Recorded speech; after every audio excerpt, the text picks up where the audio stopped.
Hi, everybody. We're back again with another edition of Virtual BB Book Buzz. I almost didn't say it. BB Book Buzz. Say it a lot of times. And today we're here with Jackie Powers and Alyssa Staples, and I am Karen Stern, and we are going to chat about the books we've been reading, so in hopes that we can help you find your next great read. We're going to start with some horror today with Alyssa. So do you want to kick it off? Yeah, definitely. I have been on a horror kick recently. It's so bizarre. You wouldn't think that it would make you feel better, but it is so transportive. It just takes you right out of reality, which is amazing. So yes, one of the recent horror novels I've read is The Cabin at the End of the World by Paul Tremblay. And if you haven't heard of him, Paul Tremblay is just kind of like the king of horror at the moment. It's like the old guard is like Stephen King, and this like new generation of horror writers, Paul Tremblay is just like, he's so great. He's actually written one of my favorite horror books ever, which is called A Head Full of Ghosts, and that was a while ago, maybe like 2016 or even earlier, which is so unique and original, and he utilizes multiple POVs in that. He does the voice of like an 8-year-old girl, and it is so authentic. It makes no sense that he's like a grown man that can do that so well. Just as like a side story, I still think about this. I actually recommended that book to like a young high school girl once at the reference desk, and I like still think about the fact that I hope she's okay because it's so scary. Like immediately after that, I was like, why did I do that? But it's so good. I just love it so much.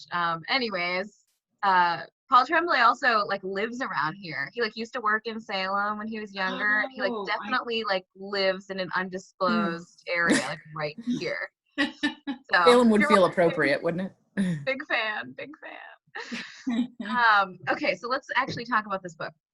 So the premise of The Cabin at the End of the World is like pretty straightforward on paper. So 7-year-old Wen is the daughter of 2 dads, Eric and Andrew, and they go to a remote cabin in New Hampshire. So this is like the type of cabin that's 2 miles away from everyone else. Dense woods everywhere, no cell service, of course. Just kind it's of almost a cliche.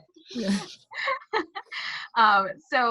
In the beginning, Wen is playing outside in the grass, and the biggest man she's ever seen walks out of the woods, and he introduces himself. He sits down and introduces himself as Leonard. So he kind of starts playing along with her and gaining her trust, and he tells her, none of what's going to happen is your fault. And then 3 more strangers come out of the woods holding homemade weapons. So that's how it kicks off. So yeah, it's like, are you feeling scared yet? It's like, I'm scared just talking about it. So at this point in the book, I'm thinking like, okay, this is your run-of-the-mill home invasion story. Like I was watching it in my mind like a Hollywood blockbuster or something. But I was so wrong. Like, I should have had more faith. Like, of course, Tremblay isn't going to do something typical.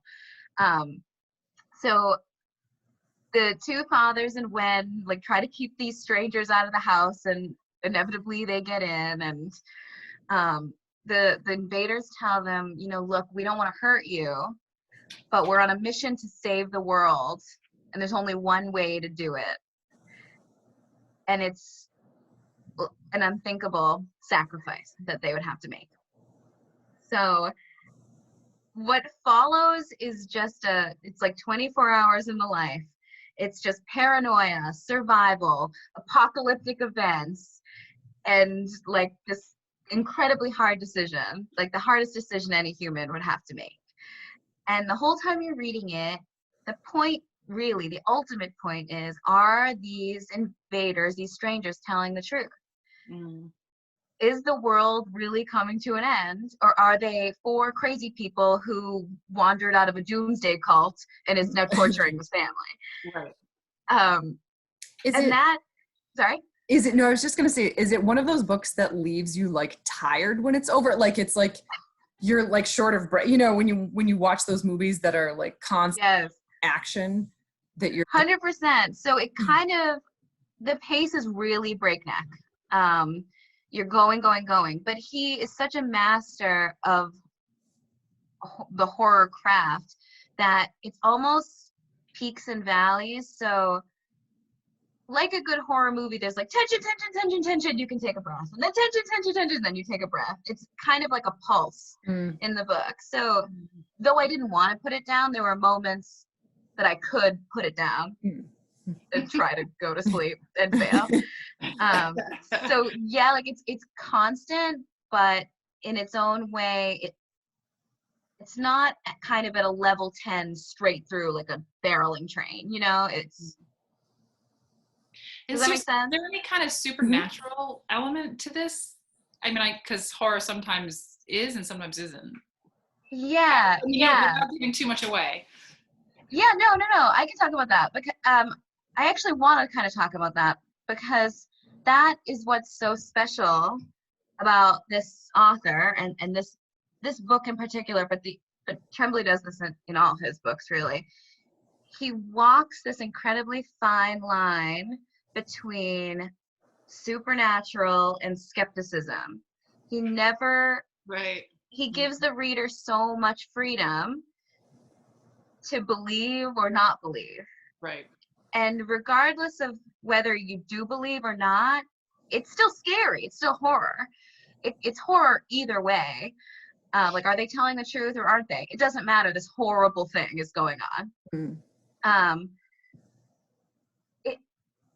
But it's really up to interpretation, which I think that's what I think makes a really good horror novel. So let's can I just define terms here? Because like for me, I hear the word horror and I go, well, first of all, I go, but the reason I do that is because I'm not like, to me that says blood and guts. But I love a good suspense thriller kind of thing. So yeah, what are we talking about in that climb, on that range? Well, that's a really good question. There is such a big spectrum of like gore factor in horror. It's almost like with romance.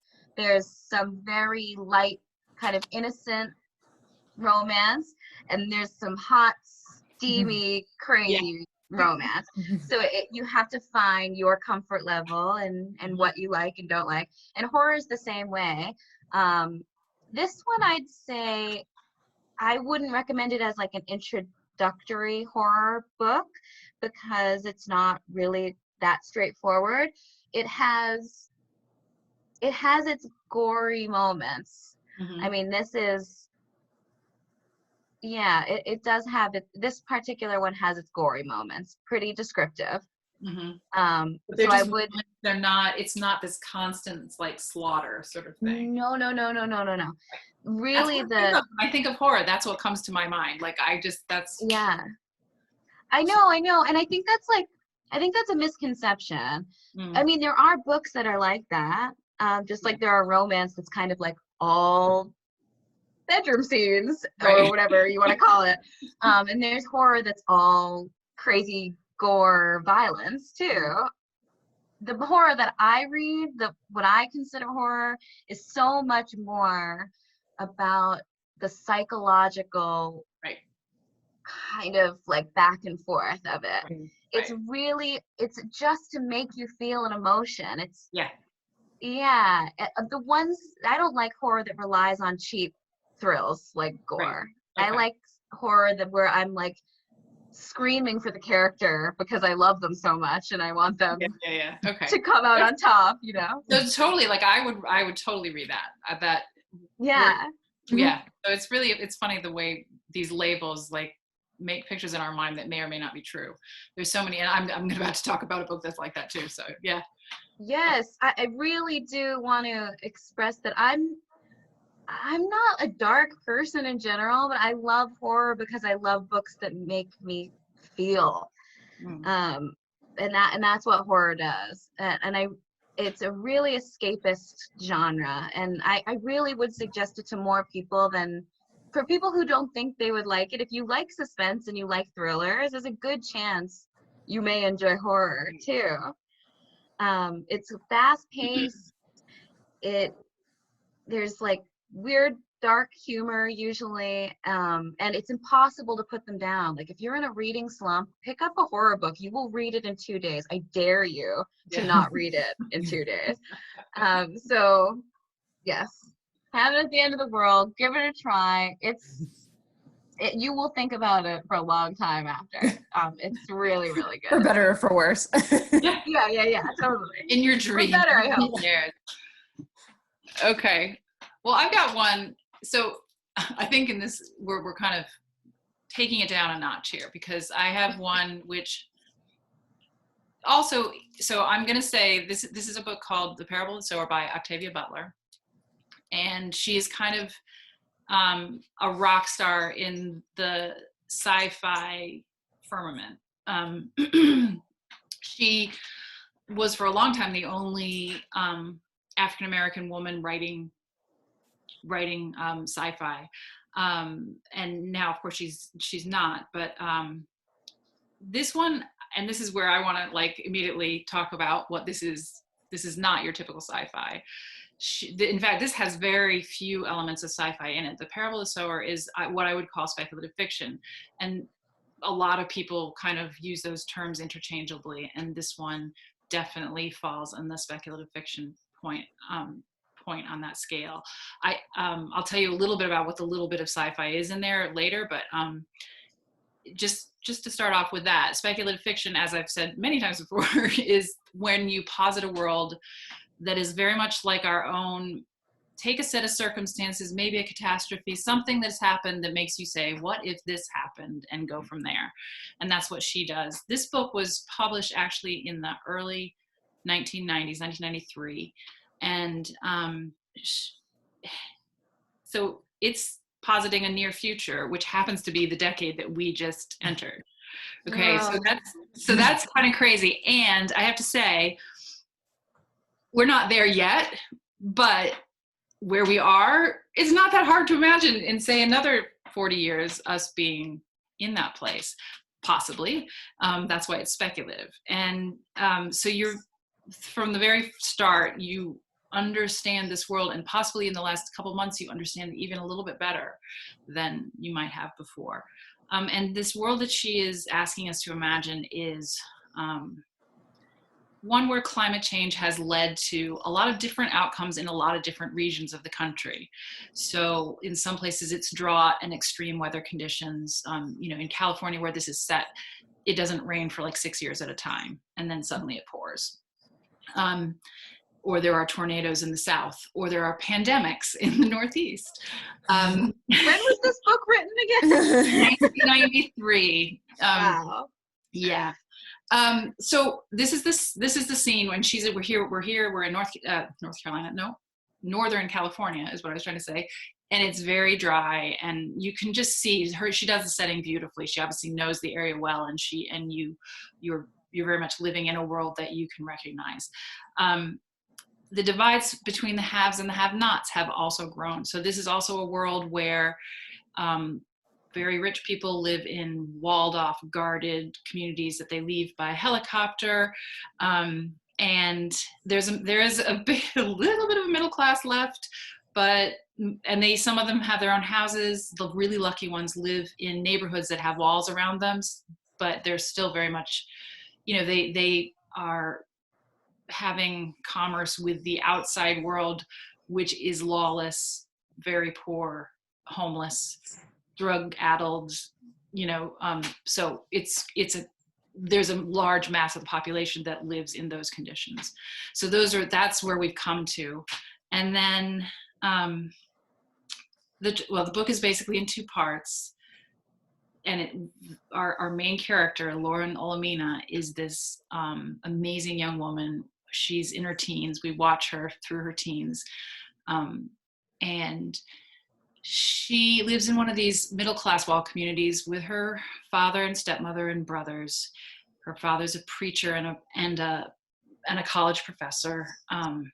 You know, so they still have things, but again, walking outside those walls every day is a dangerous thing, and they're all being taught to shoot, and you know, it's a little bit of this be prepared for the wild west that's out there. Lauren is this, again, really great character, very smart, very forward thinking. She's born with a thing, and this is where the little bit of science fiction comes in, called hyper empathy.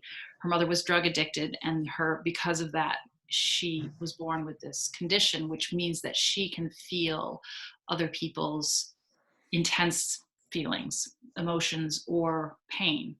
So if someone else is hurt, she feels exactly as they do. And you can imagine in a dangerous world how dangerous that having that condition would be. Yeah. So a lot of other people, and this is an interesting part that really chimes with where we are today too, is like where a lot of people are sort of worried, fearful, you know, closing down, wanting to be just caring about being safe. Lauren is thinking ahead. She's thinking to the future. She's thinking of a new way of being. And really what she's doing, and we see this in the first part while she's still living at home in her neighborhood, she's developing these ideas and this strong belief really about a new way of being, which you might call a religion, you might call a philosophy.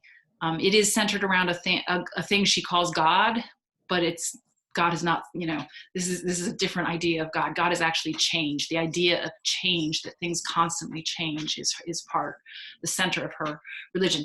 Anyway, she so amidst all this darkness, there's this amazing character who has these really kind of forward-thinking, hopeful thoughts. And she knows that she wants to leave her community, even though it's dangerous out there. She feels that the way forward is for her to move away from where she is, from the kind of stagnation of that place, and try to start something new. That gets accelerated because there is a catastrophe. And without going into too much detail, the second part of the book becomes more like a road movie. So she and a couple of other people who have survived decide to move north with these hordes of people who are walking, you know, picture highways with people just walking north on them, in all different states of being. And along the way, they gather other people with them. So you That's get the best way to start a movement right there. Yeah, exactly. So the movement begins. And this was supposed to be a trilogy.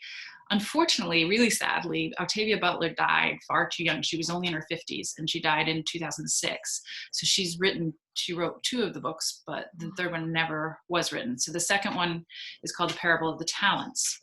See, these are biblical references if you're not familiar. So the story is of this character, her growth, her ideas, this huge cast of characters, because there's her whole neighborhood, and you get to know all those people when she's there.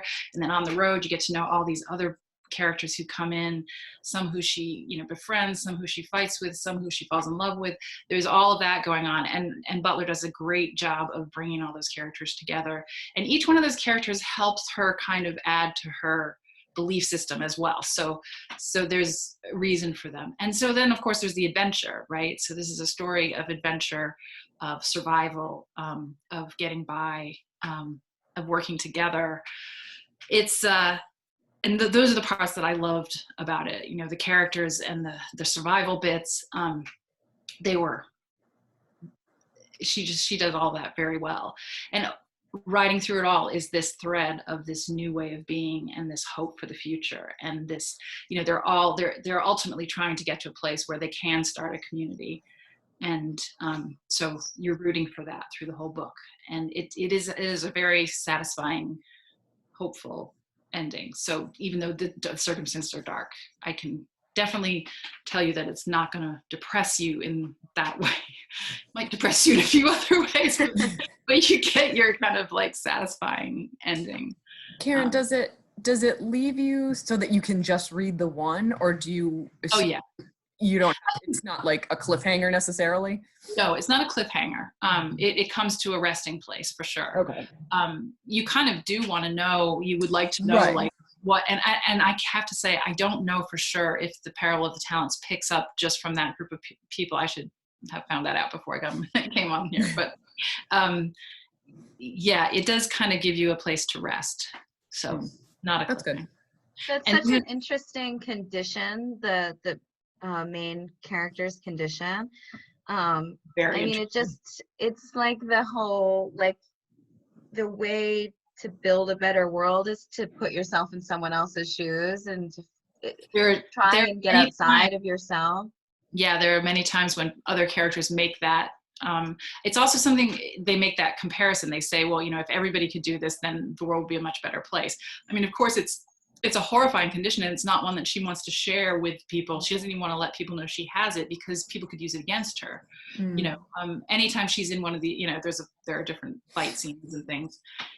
She's useless after the first person gets hurt, because she's just knocked down by whatever happens to them. So it's a double-edged sword for sure. Does it help inform the secondary characters? Does Octavia Butler like use her condition to build characterization? Yes. That's so cool. Yeah, it definitely is. You know, how people react to her, and how well, and also how they react to her philosophy and her ideas is, again, that's how you see character being built. And also how they react to the outside situations, you know, the attacks and the things that there are all these people that are on crazy drugs that we've never heard of. Again, it seems to be like medical science fiction, I would say, is what the little bit that exists in this book. You know, people who are on these drugs where they want to watch things and people burn, like it makes you, it's gross. I mean, so there are some elements of horror, I would actually say, in it, like these people who are just out there. But kind of maybe a statement on like the human differences in the human condition, and sometimes you think, how can that person sleep at night doing X, Y, and Z? I mean, that's like an extreme hyperbole of it. Like, I want to watch someone burn, but at the same time. Yeah, I think that all the time. I'm not a reality TV fan, because that's what it feels like to me. It's like, how can you want to watch that? Just so yeah, there's a lot of commentary, but it's just overall, it's just a great story. You know, definitely for fans of Margaret Atwood, Jemison, who I talked last time, all of those, anybody in that sort of genre area. And I would say this is absolutely a YA book as well as an adult book. It's not either or both, you know, it's not either or at all. I would say this would be a great family discussion if you wanted to have, like, if you wanted to talk about something around the dinner table that lets you take where we are and go off onto some tangents and try some thought experiments. You know, this would be a great one. Yeah, I mean, we only have so much time in this program, but I want to talk to you about this so much more, because it really is such a thought experiment. I feel like it could make so many different conversations. Yes, a lot of different conversations. So that's The Parable of the Sower by Octavia Butler. And this one is available. And I think it's upside down. Oh, nice job. It is available on ebook. We have it in quite a few of the libraries in the system have it. So. Oh yeah, I forgot to mention that. Mine's on Overdrive. Sorry. There you go. Okay. And Jackie has something different for us. It's different. It's different.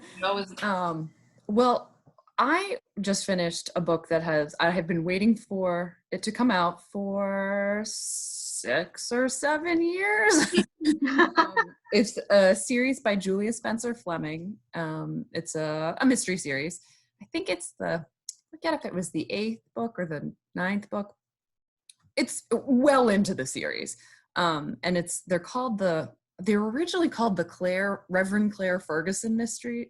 But I think now they've added on the other main character, which is the chief of police, Russ. But so these are mysteries. The first one is called In the Bleak Midwinter, and the most recent one is called Hid from Their Eyes. They're very much in the vein of Louise Penny or Anne Cleeve's Inspector Jimmy Perez series. that kind of Ellie Griffith's, what's her main character's name? I can't think of her name. Ruth Galloway, that series. They're all kind of in that vein. So that it's this kind of sweet spot of mysteries where they're not so cozy that they're like ridiculous. They're not like goofy, like little, like the mysteries, like the cooking mysteries, like what they, they don't have silly title. Sorry. They're not like that, but they're not so grim that you can't get through it. Like they're a lot more about the character than they are about the mystery in some cases. Like many people at the library read Louise Penny, and we've kind of always said that sometimes the mystery is like not really the point. Like there are some that are good, there are some that are not as good, but it's you go back to those books for the characters. Yeah. This one I had read it. I picked it up like when it was like 4 books in. So I had read a whole bunch, and then I was like kind of year to year waiting. And she was pretty consistent about them coming out. Sometimes it was like 2 years between books. And then all of a sudden in like, must have been like 2014, it just stopped. And like the way the last book ended was very much a cliffhanger. I mean, there was no, that's like torture. But I mean, there was no closure. Like you were just like, okay, well now I'll wait for the next book. And then nothing and nothing and nothing. And there were patrons that would come into the library and be like, what do you know? When is it coming out? Like, I don't know. My mother and sister both read them, and they were like, make her write something now. Like, I don't have inside information here. So, this is like Game of Thrones style. Yeah. So come to find out, this book, it did just come out in April. We do own it on ebook. The Noble Networks Overdrive collection has like 4 of the books in the series. It has the first one, and then some in the middle, and then this most recent one. Other networks, I just quickly looked at Minuteman's network, and they looked like they had all of them. And so are these are more mystery than say Penny? They're not thrillers. They're not thrillers. They're not. Not really. I mean, they're very like Louise Penny, very, very Inspector Gamache type. Okay. Say procedural. No, it's really a mystery. And the main character is I should tell you who she is, Reverend Claire Ferguson, and she's, I think, in her like mid to late 30s when it starts. She's very interesting. She's from Virginia, but the books take place in upstate New York. And she was in the military. She was like I want to say a helicopter pilot or something in the military for a long time, and then got the calling and became I think it's Episcopalian minister. Mm-hmm. They let women in, whatever one that is. So she ends up at this parish in upstate New York, and the chief of police there is Russ, and he's from the area. He's been there. He's been there, lived there his whole life. He also has a military background. He was in Vietnam, and so he's significantly older, like a good 10 or 15 years older than her. And they immediately have this kind of thing, like chemistry. Yeah, there's like a thing, and that progresses, and their relationship evolves. But they are the most interesting part of the book, and it's one of these like, how many people in a small town can get murdered? You don't care after a while with those things. No, you don't, and it's fine. And the mysteries are good. I think as these kinds of books go, her mysteries are good. I feel like you're usually surprised at the ending. This most recent one I actually figured out, which is very unlike me. Like, I don't usually figure things. Usually at the end I'm like, oh, like everybody else knew. Me too. But this one I sort of guessed.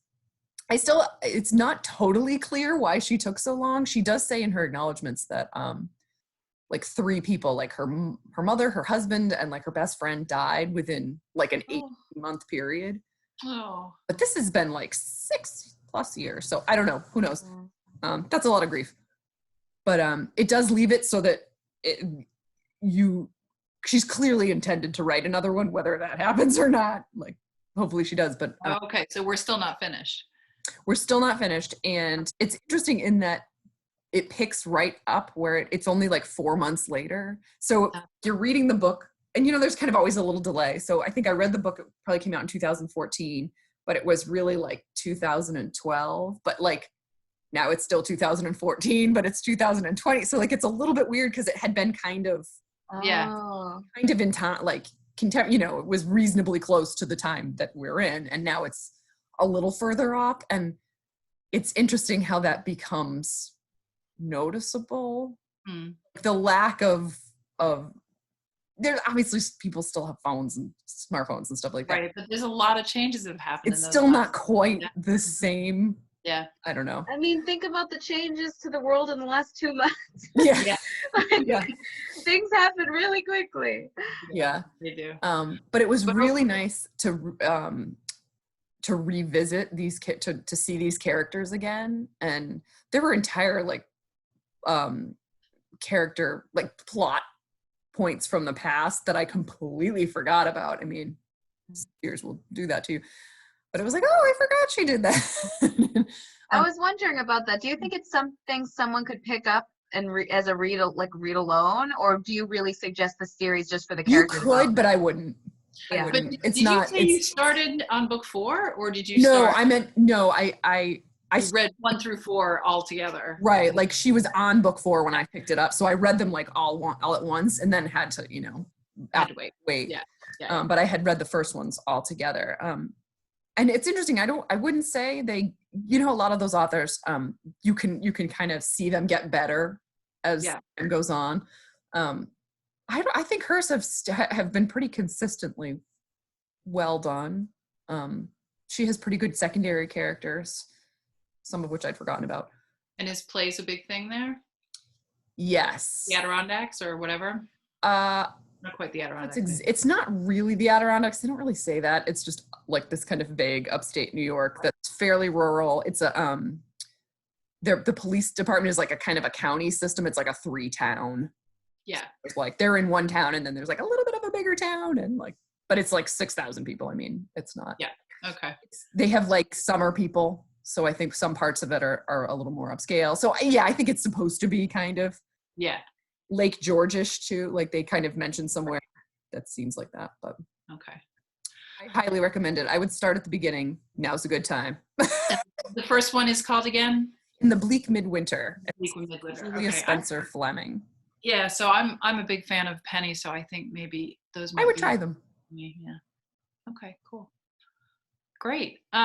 So we just want to let you know that there are, if you need help making sure that you are, because we know everybody's reading electronically at the moment, and you want to get onto all of the books, you have access to all of the books in all of the Massachusetts libraries, all the electronic books in Massachusetts libraries.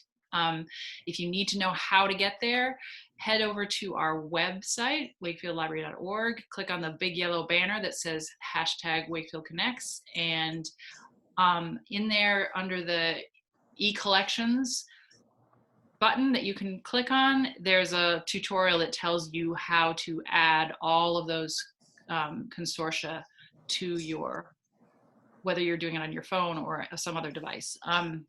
So do that, and then you have access to all these other ebooks out there. I just want to throw out there, I think I was the last person on earth, and it's so shameful as a librarian, but I'm reading my first ebook ever during this pandemic. I could not do ebooks. I was like, no. I wasn't against them. I just couldn't do it. And yeah, I feel. I think I'm like a convert. I totally don't mind it at all. So for anyone watching this who's still hesitant to try an ebook, I never thought I'd be turned. No. And the other thing that's out there is audiobooks, and a lot of people think, oh, I can never listen.